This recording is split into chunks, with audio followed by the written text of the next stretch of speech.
Hello, everybody. It's Dan King here. Welcome to the Fireside Strategic Videocast, Humanity Builds Better Businesses, where we explore the theme of how a thriving sense of self leads to a thriving business. Our guests do transformational work within organizations, helping their clients grow and lead teams with humanity. Today, I'm really excited to chat with Aileen Crowne, co-founder at Crowne, Holt and Associates. Aileen, welcome to the show. Thank you very much, Dan, for including me in this very important podcast. It's my pleasure. So, Aileen, would love to start by just learning a little bit about your practice at Crown Holt and Associates. Who are your clients, and how does the practice work?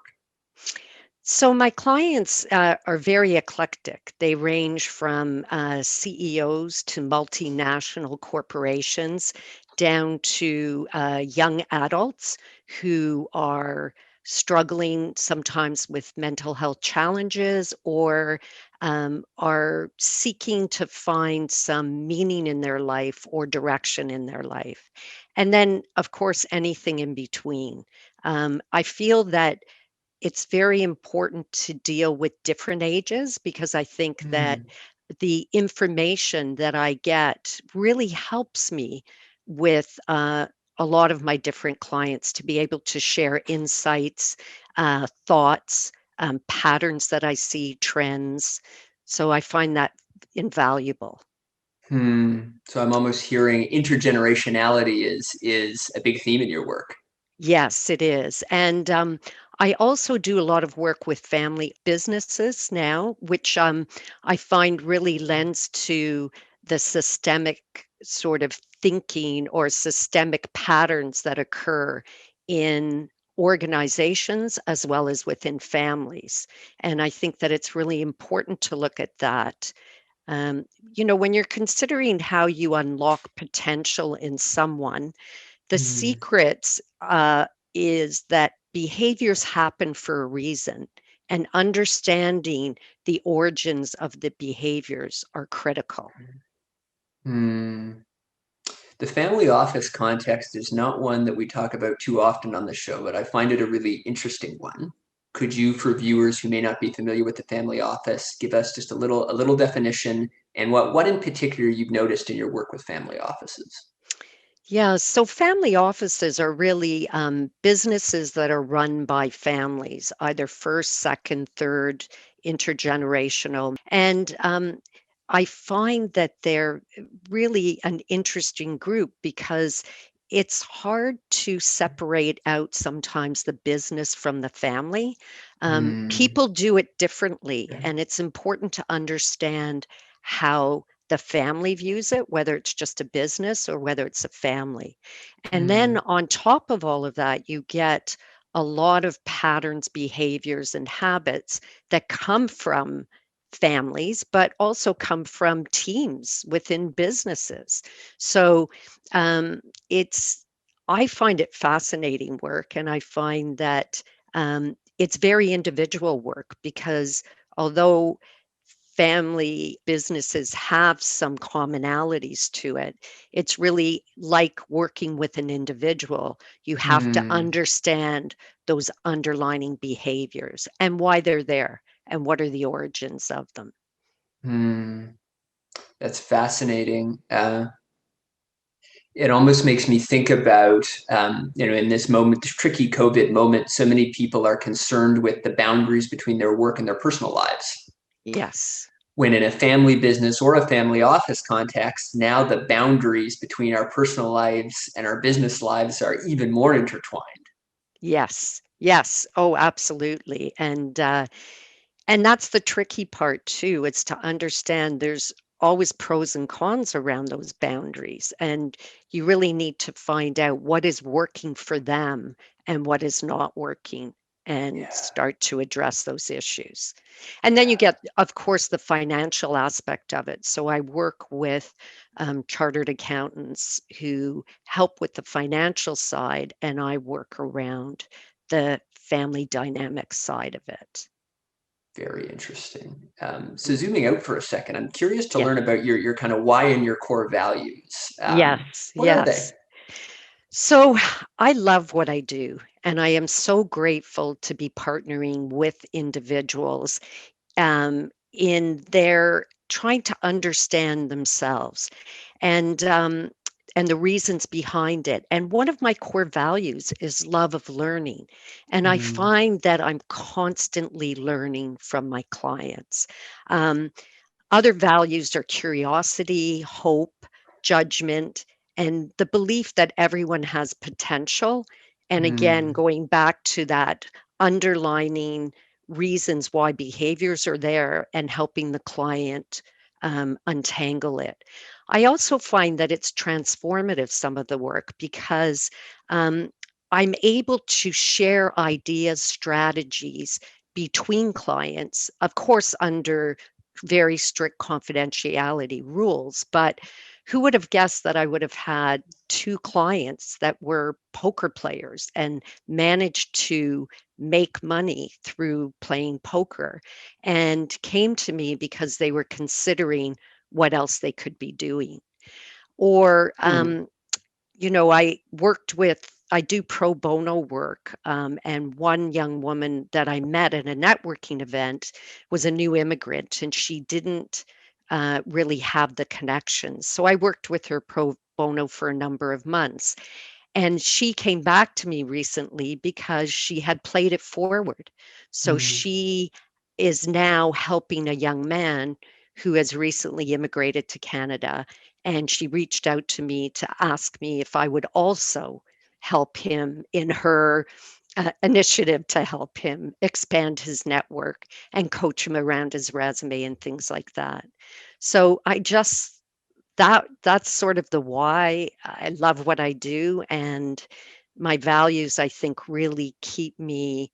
Um, they fulfill in a lot of ways my Yeah, values, what's important to me. yeah. I love that. I mean, it's one thing to care about people. It's another thing to be curious enough to understand why they are the way they are. Um, Mhm. what about your journey led you to be so curious about human behavior? Oh, that's a good question. I mean, I got a master's in social work, but even then I knew that I was more interested in business dynamics, Hmm. organizations. So McGill University had one of the first industrial social work programs that dealt with that, employee Hmm. assistance programs. And I was very fortunate to work for a boutique out of Hamilton in the employee assistance program field. And I really learned a lot there. And I think that in a lot of ways, that was the foundation of a lot of my coaching. And Hmm. when I started getting into the whole realm of understanding that what I was really doing with a lot of my clients was marrying my social work skills with my understanding of dynamics and struggles within the workplace and how it plays out in terms of behaviors and how both the personal and work are all intertwined, and Hmm. understanding that people show up at work bringing some of their family issues, and people bring home some of their issues as well. Well, So, I love all of that. Number one, yay for McGill. yeah, Um, yes. number two, it's interesting how when we think about these boundaries between work and home and who we are at home and who we are at work, it's really interesting to think about this very powerful norm that, oh, I'm just going to do what I need to do during the week and then I'm going to rest. I'm almost going to be a different person, right, when I'm Hmm. not working.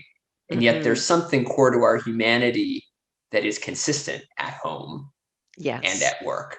And Yes. and what are we missing there, do you think? What do a lot of people miss? About the the difference between work, I think, I see it all as a huge system. And Mm, I know more and more that there's thoughts around coaching.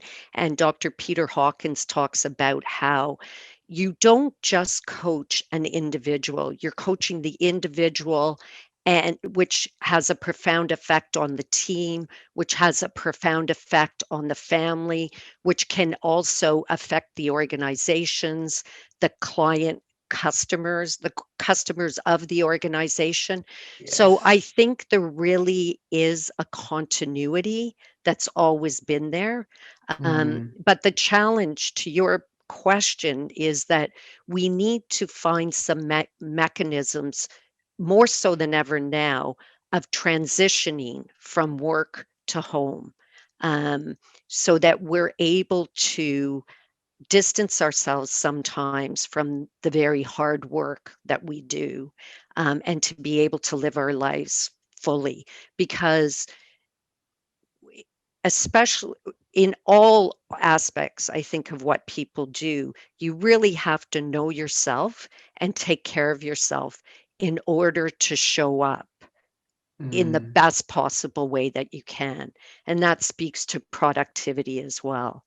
mm, Like, how productive are you at work?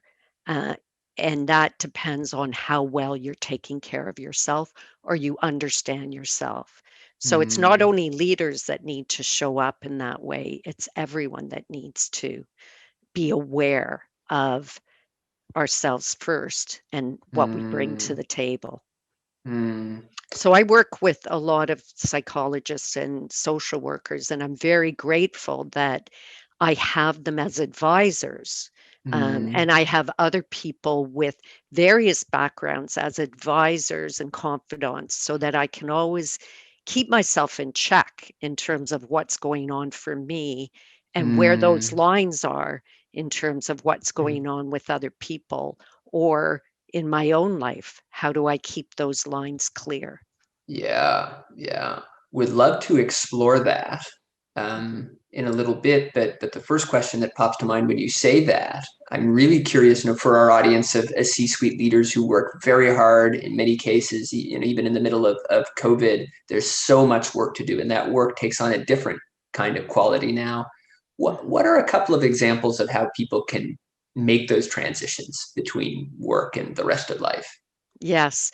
Well, I mean, people had strategies in place before COVID. It would be the decompressing, walking to work, or um, meeting people after work, Mm, friends that would, or um, having more opportunities to participate in entertainment, the arts, things like that. So now it's a matter of really on an individual basis. We were talking about before this started, if you're introverted and you've been on Zoom calls all day, to go on a Zoom call with friends might not be the best way to sort of transition. So, how can you do that differently? Maybe combining going for a walk and talking to someone, or meeting someone outside for a half an hour walk, um, or going upstairs and doing some artwork mm, because that's a way that you can sort of let go, reading a good book, whatever it is that you can find for yourself that gives you that pause or mm. that transition or that time off is important. Sometimes I notice in myself and in clients a feeling of guilt when at some level, we think it is so important to find that balance, to find those moments of no work so that work is more effective. But I'll often catch myself and clients feeling some guilt. Yes. Yeah, guilt is a big one, and I have 3 grown children. I cannot even imagine what it must be like for young parents now with children and trying to juggle all of those different balls. And, it sounds so luxurious to say, transition by going for a walk. With some parents, it's not even possible. So it's Mm, finding more simplistic things to do that can mm, give you that space or that pause. And it's very challenging, and it's really trying to find what works for that individual, because what works for me might not work for them. And that's what I'm always trying to do, is to yeah. really understand the behaviors are happening for a reason and what is underneath it all, and being very mindful and careful about not uh, not inferring or helping them with a solution that is only Mm, going to make things worse for them. mm, That's where I think a lot of humility comes in, is really understanding and knowing that we really don't know. We really can't walk in someone else's shoes. So please help me understand what it means for you. And then together in partnership, we can come up with some solutions that will work for you. It reminds me of, there's a great author, Michael Bungay Stanier, wrote a book about the Yes. advice monster recently, Yes. right? Yes. Yes. And it is so easy, even as a trained coach, I find myself fairly frequently falling into the trap of thinking, oh, I've got the perfect solution for this person. But the sheer complexity of life in general, and particularly Yes. in a moment like this, Yes. perhaps, should make us even more appreciative of a humble approach to how we interact with the people in our lives. Yes, absolutely. And I know that I work with a lot of young adults that have mental health challenges. And Mm, one thing that I'm always completely in awe of is their courage and their yes. perseverance and the strategies that they come up with that work for Mm, them. And sometimes mm, it's just a matter of tweaking it slightly or giving them an objective sort of how can we reframe this differently that sometimes helps or gives them aha moments. But yeah, that's what I find is very humbling, how courageous they are. yeah, yeah. I love that. I absolutely love that. And I think a number of our audience lead organizations and teams in which mental health issues are popping up all the more in this challenging moment. So I'm Mhm. curious, without getting into anything confidential, if there are kind of one or two examples that popped in mind of helping people uh, be that courageous person who thinks through some of these mental health challenges and how they relate to work. Right. So I worked with an executive 3 times over the last 10 years. So he was within an organization and then he started a business and then started another business. And each time I saw him digging deeper and deeper into aspects of himself to reach an understanding of how he shows up and Mm, how he impacts others in like his relationship with his partner, his friends, mm, partners in business, teams, organizations, and even shareholders. And each time he reached an understanding of how some of his values were dictating his decision making, which the values unto themselves are fantastic, but how they impeded mm, progression with ideas or within the company. And he was very courageous about looking at them and modifying them. And we all know how difficult it is to modify behaviors, but he's mm, done that. And at each transition point, he had the courage to go deeper, the willingness to explore what impacts the decision making, what are the fears that get into his way, and his leadership abilities. And because mm, of that journey, I think he's a tremendous leader now with his teams, with individuals, um, mm, with friends. He's just really done so much work and very courageously. And mm, you can see the results. mm. Again, without getting into details in this specific case, I'm so curious, you know, doing that courageous work, what can be some of the results that leaders can expect? I think that, first of all, humanity, it brings about your own humanity. So I think Mm, that leaders that do that work have an understanding of how difficult it is for other people to do the work, to modify, to change. I think that it helps as leaders to know when you're working with someone who can't do that. So, is there another place within the organization where they can add tremendous value, but they're not in a situation where they can't possibly do it? Um, mm, so, I think that, and again, you doing your own work gives you empathy towards others doing it and understanding that it's a process and everyone yeah. takes a different time to do it, but it's never wasted. You're Mm, always moving forward and learning, but in some ways it's experimental. And that's part of the process in coaching is how people experiment, yeah. um, to try to think, future forward, how they want to show up 5 years from now, and what are some of the steps they need to take now in order to get Mm, there. mm, mm. I love that idea of thinking about it like a series of experiments and not holding our feet to the fire too forcefully, because when we're doing courageous work, um, and we can be hard on ourselves if we're high Yes, achieving, right?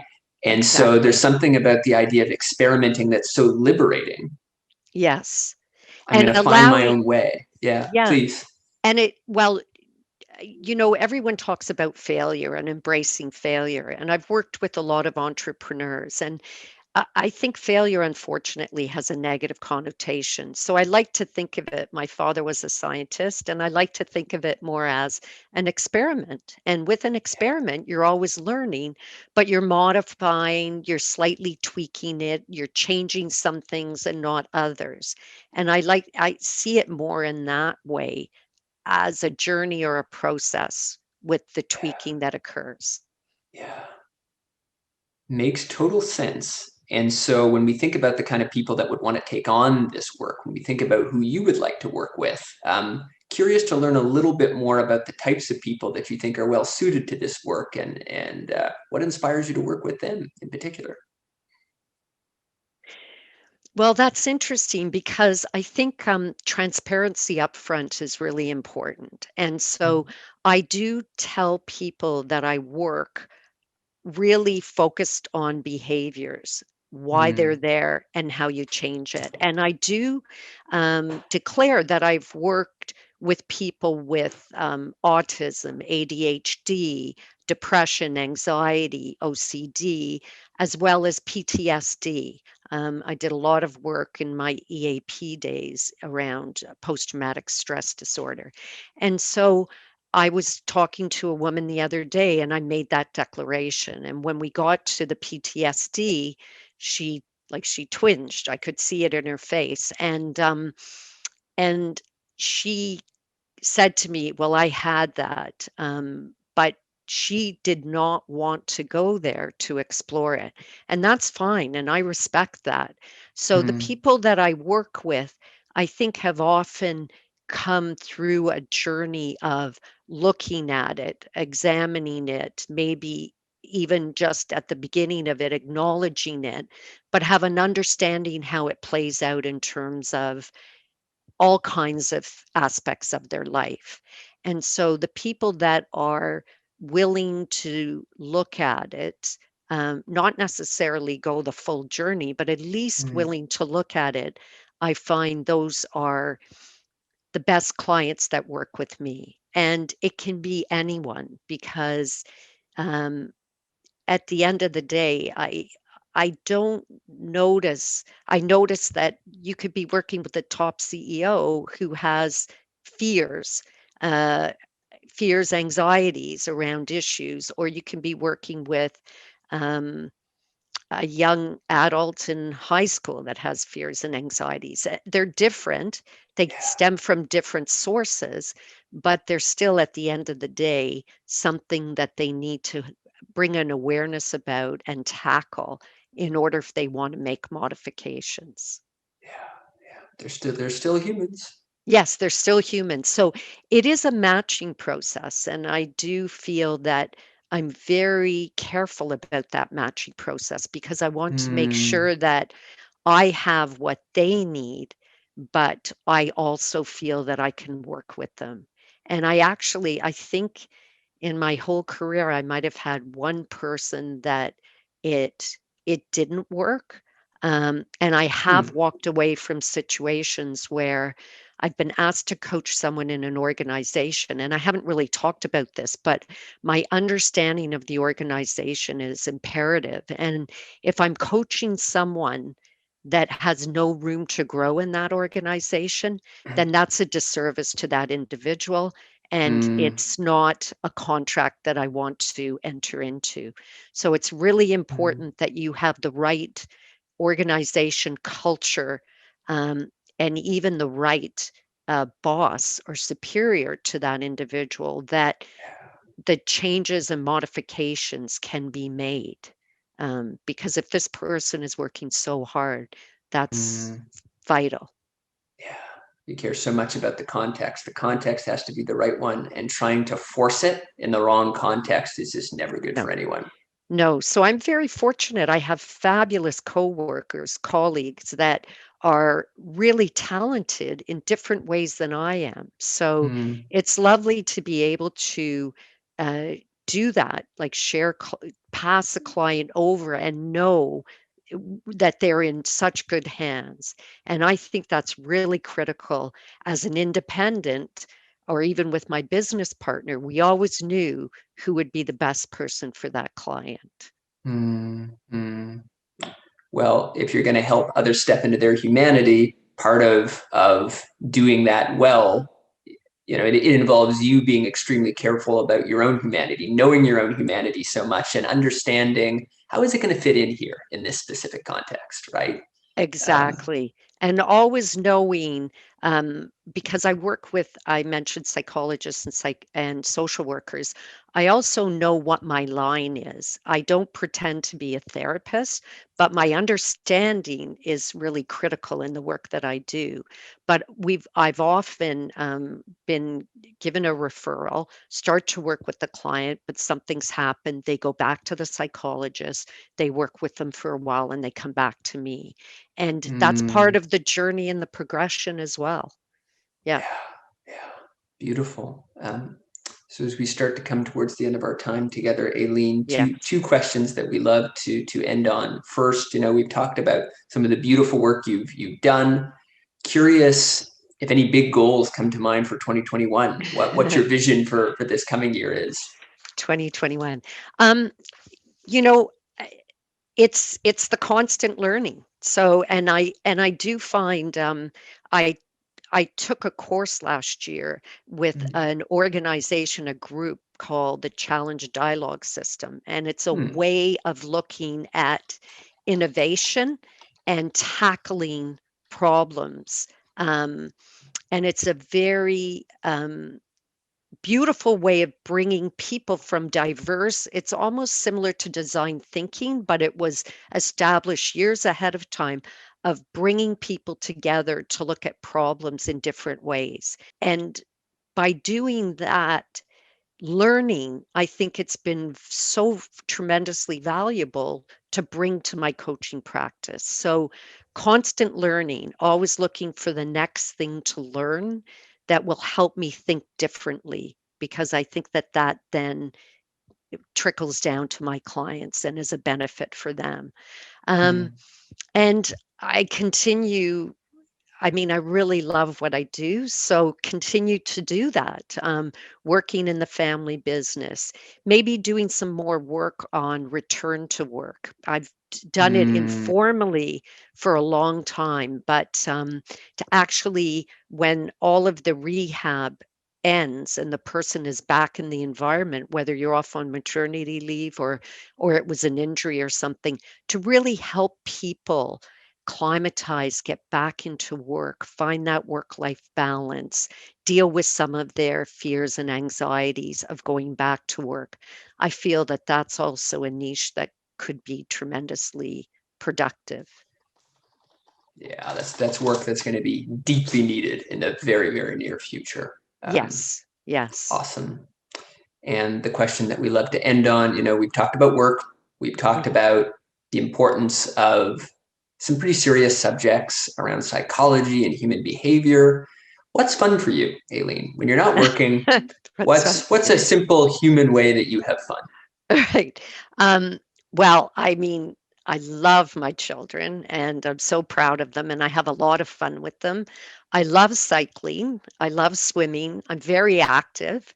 And I'm learning that activity is great, like physical activity, but also quieting of the mind is also important. So I had a situation many years ago where I sat on a plane beside a Hindu high priest, And Mm, after 8 hours of talking to him, I was on my way home from dropping my son off at school.